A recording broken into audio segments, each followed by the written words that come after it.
I'm Allendale's chief meteorologist Ryan Martin with a look at your midday weather update. Cold air top of mind as all forecasters are talking about just how cold it's going to be in the days ahead.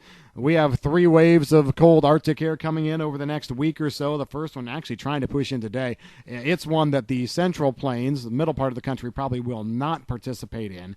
But then we've got 2 more, one coming in this weekend and one toward the middle of next week. That one at the middle of next week is the most impressive by far. Temperatures below zero down over a good chunk of the Corn Belt.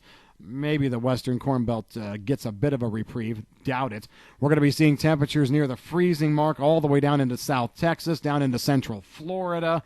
So next Wednesday into Thursday, this is going to be a big deal. Big push of cold air. Now, what happens after that leaves is still up for a little bit of debate. We're seeing a general flattening of a ridge over the western United States. That's what's allowing some of this cold air to dig in like it is. Like some models are trying to push that ridge back up just a little bit toward the end of next week. Others are saying, no, not so much. I tend to agree with keeping it flat. We will see some disturbances trying to come together in the central Rockies, probably around the 22nd, 23rd. Looking at those, maybe trying to dig down into the Four Corners region. Then more moisture comes in through southern California into Arizona around the 25th, 26th. Basically, I think we're going to start to see a very active storm pattern coming out of the west and southwestern United States, moving across the central plains. Initially, this will not bring a lot of moisture to the Corn Belt. For example, I think the next good chance of precipitation in the Corn Belt is going to be for the southern part of the Corn Belt early next week, Monday night, Tuesday, early Wednesday, but it misses most areas along and north of I-70. And then the next system for the entire Corn Belt probably will be around the 22nd, very light, almost Clipper-like. And then we're going to be seeing, with the second strong storm coming out of the desert southwest around the 27th, 28th, that could be one that finally holds together and moves across the entire eastern part of the country as well. So it's going to take some time to get the active pattern going everywhere. We will see fruit of this first out in probably the hard red winter wheat belt, central plains, southern plains, and then back into the desert southwest. So the cold air is the big story, but as we take a look internationally, we're not seeing a whole lot of major change here. Concerned about some dryness still in former Soviet Union and Black Sea areas.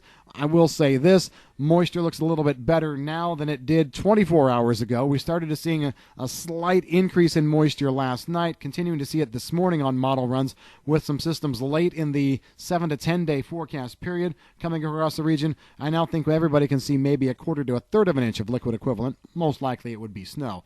One thing that's real interesting, though, if you look at a temperature anomaly map, a good chunk of Russia still above normal for this time of year. The cold, bitter cold Arctic air locked well off to the north. Seems like it wants to shift around just a little bit so that Russia and even Siberia are going to be staying warmer than normal. The other shoe will fall at some point, but every time the models try and develop a solution that pushes that Arctic high a bit farther south, yeah, it kind of gets rooted back out. So we'll stay the status quo there. Normal to above on temperatures, normal to below on precipitation. South American weather has no major changes.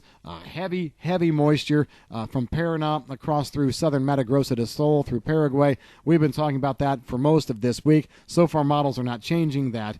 You get moisture to be a little bit more manageable farther north into bean areas. But generally speaking, we're not hearing anybody talk about problems with harvest or about it being absolutely fantastic on the other end either.